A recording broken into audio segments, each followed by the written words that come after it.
Can I sit and talk? Yes, you should. So good evening everybody. I'm happy to be here to talk about the movement and where we go from here. In order to understand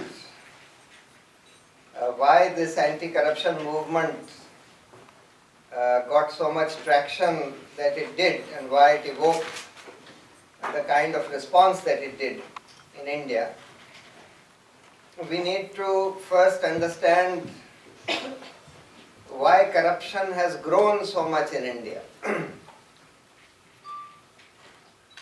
In fact, when liberalization took place, economic liberalization started in India in the early 90s, it was thought, and one of the rationales put forward for the policies of liberalization, which were liberalization, privatization and globalization, of which the main element came to be privatization. The rationale was that the government has become very corrupt, and therefore in order to reduce corruption we need to reduce government, we need to privatize most of the services being run by the government, and thereby we will also be able to reduce corruption. But if you see what actually happened during the last 2 decades, you find that corruption has in fact grown by leaps and bounds. From a time when Bofors was thought to be the biggest corruption scandal, which was a scandal involving only 64 crore rupees. Now we have scams erupting almost every other day, which run into thousands of crores. So why has this happened? To my mind, the answer is quite simple. It has happened because this one major element of liberalization, which was privatization, involved privatization of huge capital assets of the country. So, mineral resources which were earlier reserved for the public sector corporations were handed over to private corporations. These mineral resources are sometimes worth hundreds of thousands of crores, and they are handed over to private corporations without any transparent competitive bidding by a non-transparent discretionary process of, well, even first come first served, which was the policy followed even for allocating spectrum, which led to the 2G spectrum scam, as it is called. These were the same kind of policies followed in allocating mining leases to mining corporations. So those, as the Supreme Court pointed out in their judgment on the 2G scam while cancelling all the licenses, they said that you cannot follow a policy of first come first served when you are distributing largesse or giving away assets worth thousands of crores of rupees. First come first served can be followed if you are selling cinema tickets, but first come first served is not a rational policy when you are distributing or leasing out resources worth thousands of crores. And in that, what happens is that those who have access to the government or those who are able to bribe the ministers are able to get in there first, or are able to somehow show that they have gotten there first, and they then corner these resources which are worth thousands of crores for a song.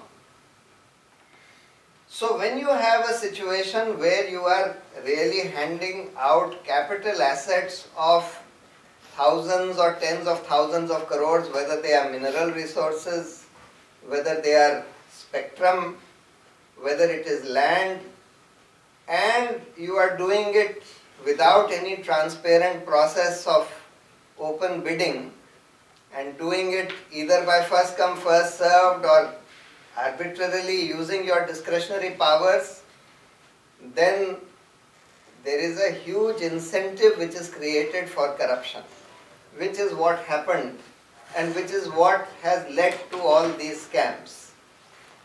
These scams have resulted from a regime where capital resources worth tens of thousands of crores have been rapidly privatized, handed over for a song to private corporations by a non-transparent discretionary process. And that actually, some of you might have read Joseph Stiglitz's book, Globalization and Its Discontents. In that there is a chapter called Who Lost Russia, in which he points out that after liberalization in Russia, that is after Glasnost and Perestroika, which took place roughly the same time that economic liberalization took place in India,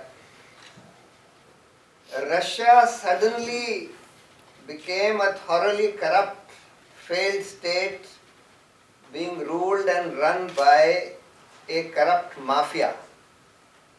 And that happened precisely because they suddenly and rapidly privatized their entire industry and a lot of natural resources including oil, natural gas, minerals, etc., which were worth literally lakhs of crores, and gave them over to private corporations, again through non-transparent discretionary processes, and were given away for a song, which led to the creation of huge incentives for corruption. Because when you are giving away huge assets for a song, that means, and you are doing it in a non-transparent manner, that creates a huge incentive for corruption. So that has really increased the demand for corruption in that society, and that led to Russia virtually becoming a failed state. The same thing or a similar thing happened in India as a result of economic liberalization, which is today touted by the Prime Minister to be responsible for enormous economic growth, for having bootstrapped the country from a state where we had 2 or 3 or 4% rate of economic growth to 8-9% economic growth. But if you look at how this growth has been achieved and what it has done, you find that this growth has been achieved partly by just selling away and allowing the natural wealth of the country to be rapidly used and even exported away. So for example, if you give away mines to private corporations and allow them to exploit them to the fullest, as they have been doing wherever they have been given mining leases, you find that they can rapidly deplete those mineral resources, and they start exporting a lot of these mineral resources, which gets added to your economic rate of growth. So the entire value of the mineral resources which is extracted and exported away is factored in to your GDP and therefore to your economic growth. That raises your economic growth. But if you see what it is doing, what kind of effects it is having on the society or on people in general, you find that this economic growth, far from improving the well-being of people, this kind of economic growth is in fact causing serious problems for the people, because on the one hand, at the first level, people are deprived of their land, etc., because they have to be displaced in order to give mining leases to these corporations. Thereafter, the forests have to be cut, the water sources have get polluted, and so on. So the environment gets destroyed, the people get displaced, the mineral resources get depleted, rapidly depleted, leaving virtually nothing for future generations. But in a sense, economic growth increases, GDP increases because the total amount or the value of those mineral resources is being added to your total economic activity. A few people get jobs in that mining activity, but the number of people who get jobs are much fewer than the number of people who get displaced. So, and that is why if you see why the rate of economic growth in India has dipped in the last few months, it is as a result of the slowdown in mining activity. That's the main reason.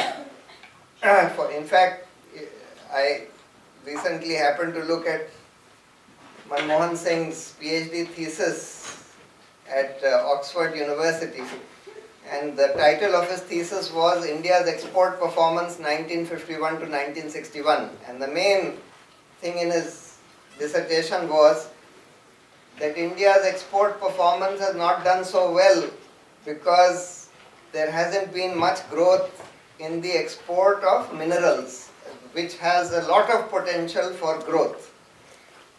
That if you allowed the private industry to exploit mineral resources and export them, the exports from India could be increased greatly. Now what that does, whether it benefits the people of the country or not, was not discussed. But immediately after becoming Prime Minister or becoming Finance Minister in 1991, he liberalized this whole mining policy, allowed private industry to come in, liberalized the areas which were earlier maximum leases could be given for 50 kilometers, that was increased to 10,000 square kilometers and so on, which has certainly led to increase in GDP growth, but has not led to improving the well-being of the people of the country. In fact, Utsa Patnaik, all the other indicators which judge economic or the total well-being of the people, including the Human Development Index, etc., show that in fact India's position has deteriorated over the last 20 years when economic growth has increased. But I was pointing this out merely to show the connection between this economic liberalization, particularly privatization, which is linked to the improved rate of growth, but which also shows its linkage with the demand or increasing the demand for corruption or increasing incentives for corruption. This has greatly increased the incentives for corruption, and that is why so many scams of all kinds have erupted in recent years, particularly dealing with minerals and the transfer of natural resources, including spectrum, to private corporations. So on the one hand, we adopted policies which increased. Come, there is plenty of space here. Why don't you come here? There are some, at least 9 seats here. All of you can come.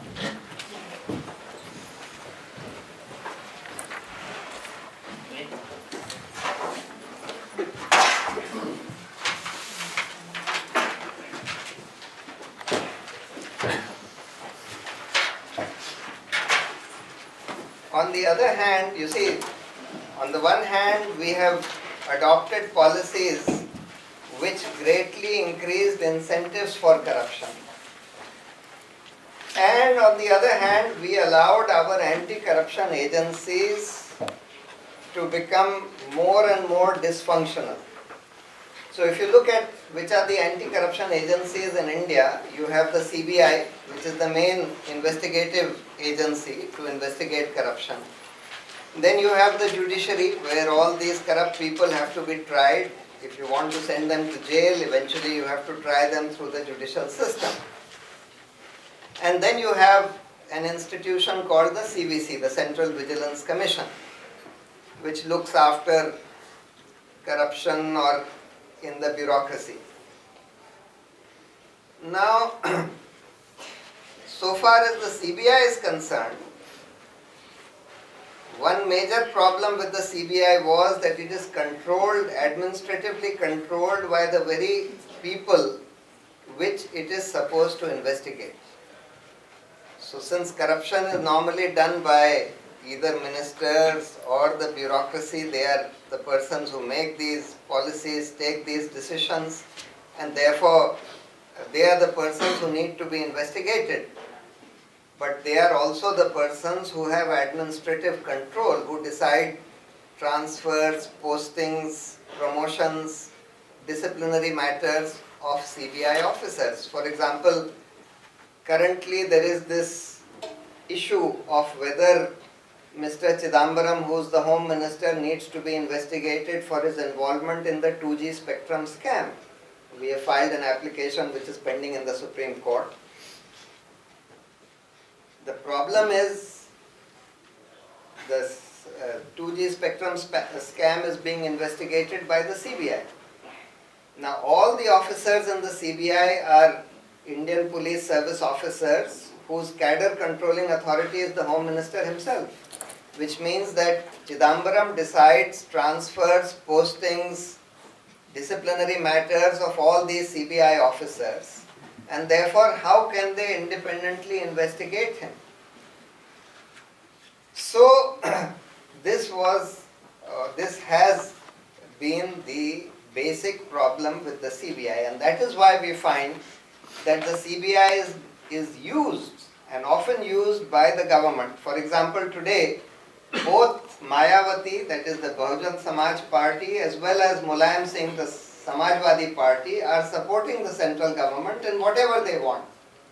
And only because the CBI has registered cases against both Mayawati as well as Mulayam Singh for possessing disproportionate assets, and the evidence against both of them is overwhelming.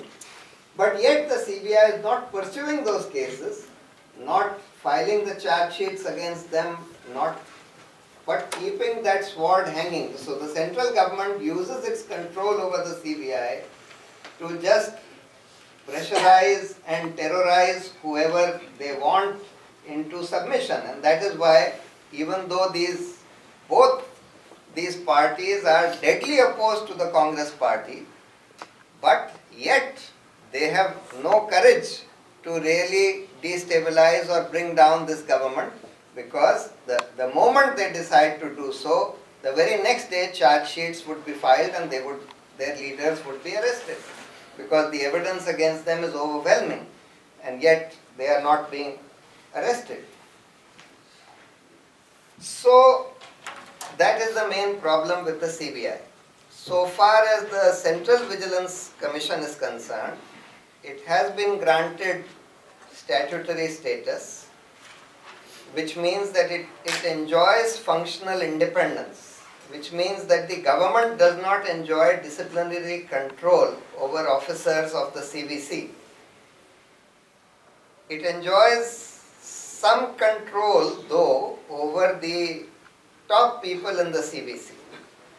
So the members of the Central Vigilance Commission are appointed by the government, and they can be removed or suspended by the government.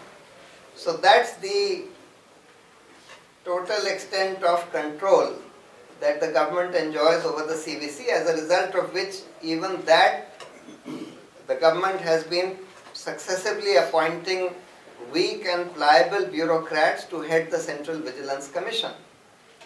So far as the judiciary is concerned, the judiciary has been largely dysfunctional for a long time, and increasingly and progressively becoming more and more dysfunctional, because the pendency of cases goes on increasing.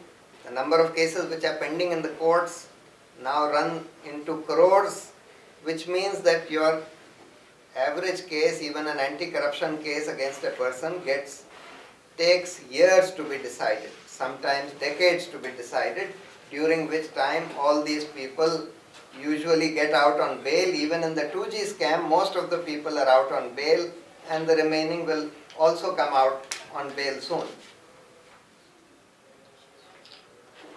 So This is one problem. The second problem with the judiciary is that it has also become quite corrupt because there is no accountability of the higher judiciary.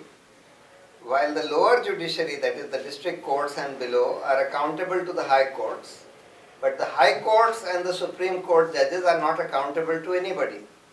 Nobody has any disciplinary powers over them. You cannot even investigate them for corruption or for any other crime at all unless you take the written permission of the Chief Justice of India. And we have found that the permission of the Chief Justice of India is hardly ever given, even when you have adequate documentary evidence of corruption or other crimes against any judge. We have ourselves applied for permission against several judges against whom we had documentary evidence of corruption, but permission is hardly ever granted. So you cannot investigate them for corruption, you cannot take any disciplinary action against them. If you try and expose them in the public by writing about it, you run the risk of contempt of court, you can be prosecuted for contempt of court, and now they have insulated themselves even from the Right to Information Act by just staying all the orders of the Central Information Commission. Whenever information is asked about the judiciary, even about pending judgments, how many judgments are pending, where judgments have been reserved, even that information is not being given by the courts. And even when the Central Information Commission, which is the apex authority created under the Right to Information Act, orders them to provide that information, they entertain writ petitions against the orders of the Central Information Commission, stay those orders, and they have just stonewalled every kind of information from the judiciary. No information is being allowed to come out about the whole process of appointing judges, about complaints against judges, or even about such mundane things like how many cases are pending, how many judgments are pending, etc. All that information has been completely blocked by the judiciary itself in their own self-interest.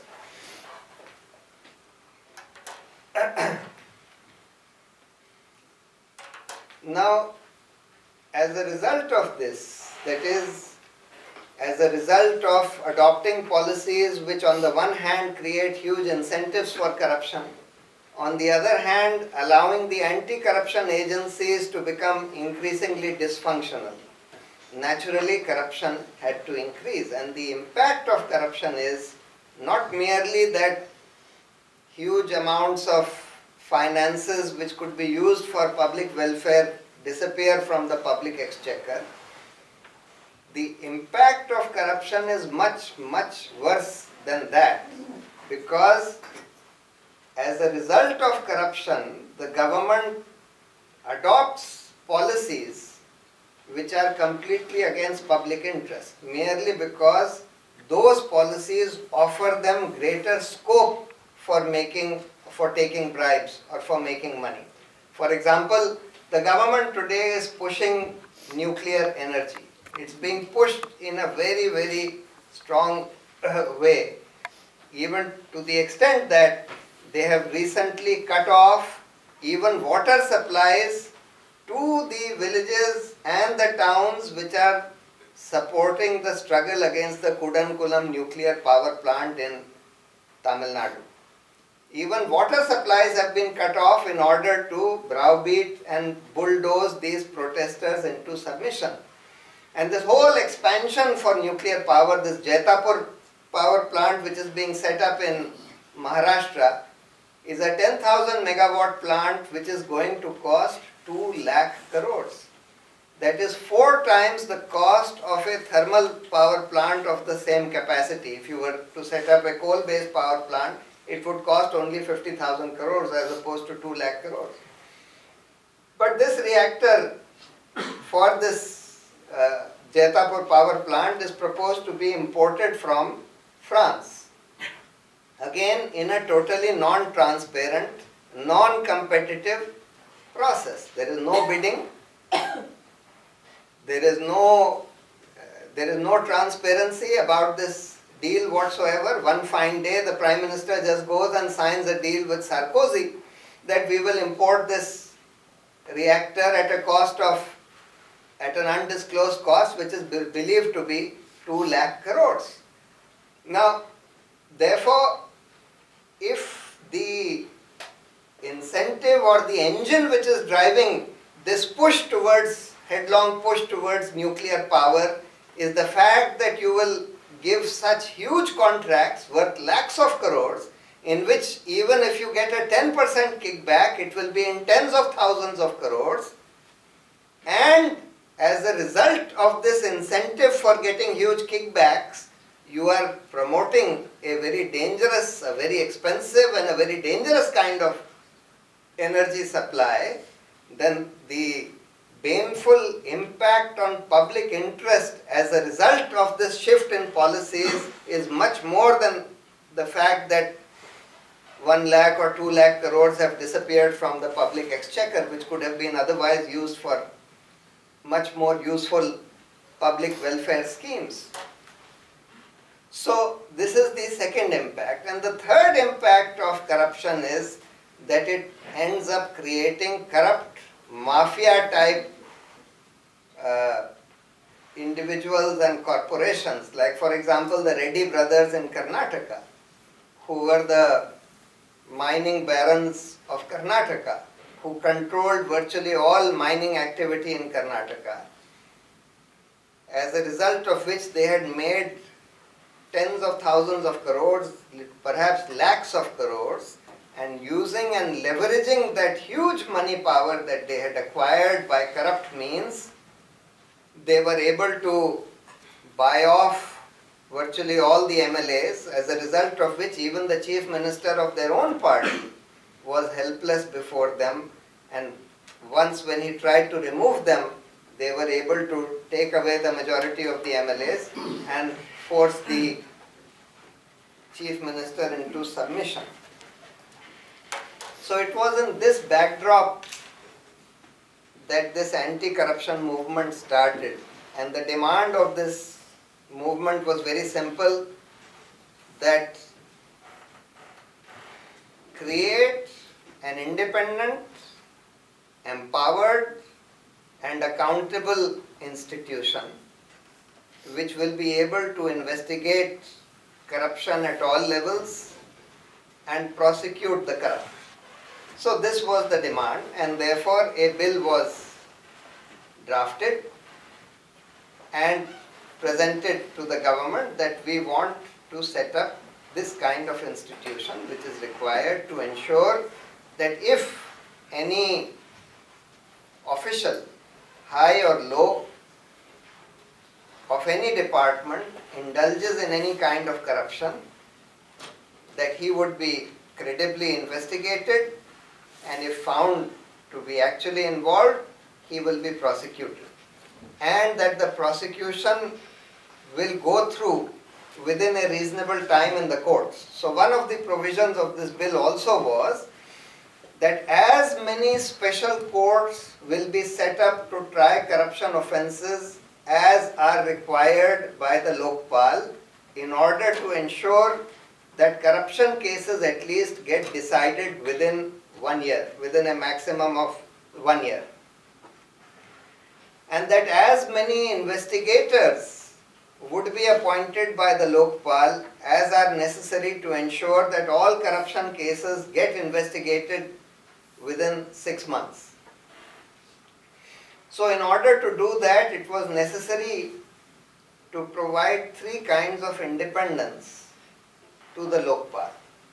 The first is functional independence, which means that in its functioning, the Lokpal should not have to take any permission from anybody, particularly the government. That is, in investigating, they should be free to investigate anybody that they want. Second, that it should have financial independence, which means that the government should not control the finances available to the Lokpal, subject to a certain limit. And the third, that its appointment and removal of the Lokpal should not be controlled by the government. So that you don't have the same kind of situation that you have with the Central Vigilance Commission. Second, empowered. So it should be empowered to investigate corruption at any level, from the Prime Minister down to the peon, from the judges to the bureaucrats to the politicians to everybody. All public officials can be investigated by this Lokpal. And it should, in order to ensure that it will not become corrupt itself and will not become a law unto itself, it should be accountable. So its accountability was ensured in several ways. Firstly, by putting in the law itself a provision that all the investigation done by the Lokpal, every detail of the investigation would be put out on a public website the moment the investigation was completed, so that anybody could see what kind of investigation had been done, whether all that needed to be investigated had been investigated, whether it had been done honestly or not, could be seen by everybody. Secondly, that if any citizen had any complaint against any member of the Lokpal, they could make that complaint to the Supreme Court. And if the Supreme Court felt that there was some prima facie substance in the allegation, they would constitute an inquiry committee and a bench to inquire into the matter. And if they found that any member had misconducted himself, he would be ordered to be removed. Any complaint against any other officer of the Lokpal could be made to local complaints authorities, which would have to be set up in every state to inquire into those allegations. In addition to that, the Comptroller and Auditor General would be required to do an annual performance and financial audit of the functioning of the entire Lokpal institution. And of course, all the orders of the Lokpal would be subject to judicial review by the Supreme Court and the High Court. So this was in essence or in sum and substance, the kind of bill that we proposed should be enacted, and this kind of institution should be set up. Now, of course, there was a lot of back and forth, but ultimately, most of you are familiar with the fasts that took place. The joint drafting committee was made. Thereafter, the government brought a bill which was a very bad bill. It was sent to the standing committee in Parliament. The standing committee made certain recommendations, most of which were pretty bad, some were useful, and ultimately the government has passed a bill in the Lok Sabha which, in our view, is a very, very bad piece of legislation, in which every kind of problem is there. Firstly, the independence of this Lokpal has been severely compromised by having a selection committee for the Lokpal which is dominated by the government. So the government can select the Lokpal. Not only that, the government can also virtually remove the Lokpal or suspend the Lokpal at any time that they want, which will again thoroughly compromise the independence of the Lokpal.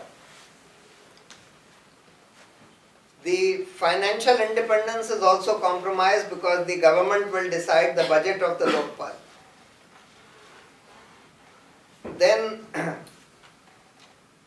empowerment of the Lokpal. In the government's bill, the Lokpal can only investigate corruption at higher levels of the bureaucracy. That means they will not be able to investigate corruption at lower levels of the bureaucracy which affects common people. They will also not be able to investigate corruption of MPs and the Prime Minister. They can investigate ministers but not the Prime Minister. They can't even investigate members of Parliament because the government bill provides that if corruption has taken place in connection with anything, with any of the, that means if you take bribes, if an MP or an MLA takes a bribe for voting in Parliament, then he cannot be investigated by the Lokpal. So, even empowerment is very, very limited of the Lokpal, of the government, in the government's bill. And lastly, accountability. We had proposed that the Lokpal should be accountable to the Supreme Court and any citizen should be able to make a complaint against the Lokpal. But in the government's bill, only the government can make a complaint against the Lokpal, not any citizen, which means that if a corrupt Lokpal suits the government, then they need not make. In fact, today the same problem has arisen in the context of a former Chief Justice of India, Justice Balakrishnan, who is currently the chairperson of the National Human Rights Commission. He was thoroughly corrupt while he was the Chief Justice of India. Recently, the Income Tax Department found that his sons-in-law, his brother and his two sons-in-law are in possession of assets which are grossly disproportionate to their known sources of income. And that they have been receiving huge payments from corporations to whom they have not provided any services. So obviously these payments cannot be accounted for by anything that their sons-in-law have done, and obviously must be attributed to some cases which must have been handled by this Justice Balakrishnan. Despite all this evidence coming out, because it suits the government to have a corrupt person as chairperson of the National Human Rights Commission, they have not moved the Supreme Court for his removal. Because under the Human Rights Commission Act, only the government can move the Supreme Court for his removal. The same model that they have provided in the case of the Lokpal. We moved the Supreme Court. But the Supreme Court is saying, look, we can't do anything merely on the basis of your moving the court. It has to be the government. So therefore, this is a totally flawed model.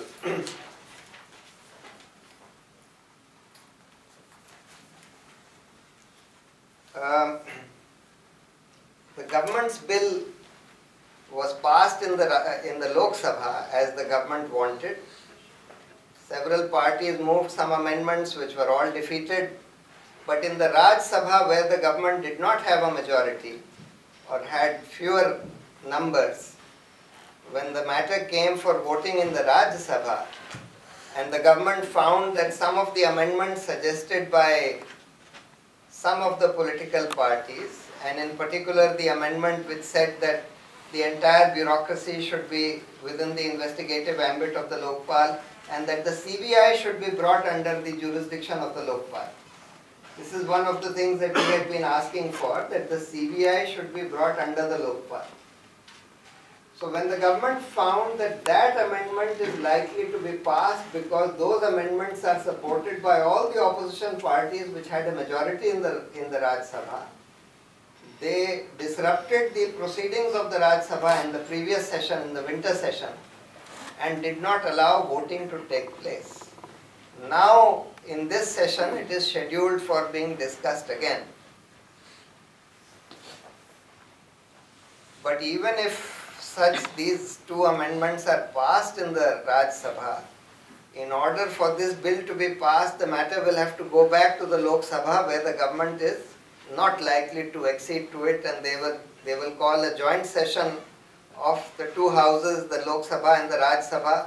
They will use their control over the CBI to browbeat the Samajwadi Party and the Bahujan Samaj Party into submission, and they will get that same bill passed which they passed in the Lok Sabha, which, as I said, is a pretty bad bill which is not going to take us very far. So today we have a situation where despite the fact that this anti-corruption movement and the Jan Lokpal bill which we had drafted evoked a huge response from the people of this country, every opinion poll, every referendum that was done in the country, anywhere in the country, showed that at least 80% people in the country supported the Jan Lokpal bill over the government's bill. Despite that, we have a situation where this parliament is not going to pass that kind of bill and will pass a bill which will be much weaker and pretty useless. You can come and sit here. There is a seat here. In fact, there is another seat, a few other seats here. People can come and sit here. So, how do we break out of this logjam? The government says that, look, ultimately legislation has to be passed by parliament. We are the elected representatives of the people. You are nobody to tell us, and this referendum and opinion polls mean nothing. The ultimate proof of the pudding is in the elections, and in the elections we have got elected, and therefore we are the people's representatives, and therefore what we want will be passed. And therefore we have now raised a much larger issue, which is a more fundamental issue for the working of our democracy, which is, in fact, during this whole campaign, this issue arose repeatedly. We were saying, look, if you have any doubt about what kind of, if there is a dispute about what kind of legislation should be passed, why don't you ask the people? After all, this is a democracy, and in a democracy, even laws and policies should be decided on the basis of what the people want. So just have a referendum on this issue, ask the people as to whether they want the Jan Lokpal bill or whether they want the government's bill. Put it to the people, and if the people vote for your bill, we will accept it. But if the people vote for the Jan Lokpal bill, then enact the Jan Lokpal bill. But the government said, no, that's not how things have to be done in our democracy. In our democracy, it is only the elected representatives which decide. These kinds of policies and laws cannot be put directly to the people. And therefore, we are now raising a more fundamental issue, that participatory democracy or this representative democracy was adopted at a time when it was not possible to seek the people's views on every major issue of policy or law, etc. And we have found that this has run into lots of problems. It no longer is a system where the government is being carried on with the wishes of the people. Firstly, because this whole system of elections has become so thoroughly corrupted and influenced by money that only those parties which have huge amounts of money by which they can advertise themselves, by which they can project themselves across the states or across the country, can come to be elected to power.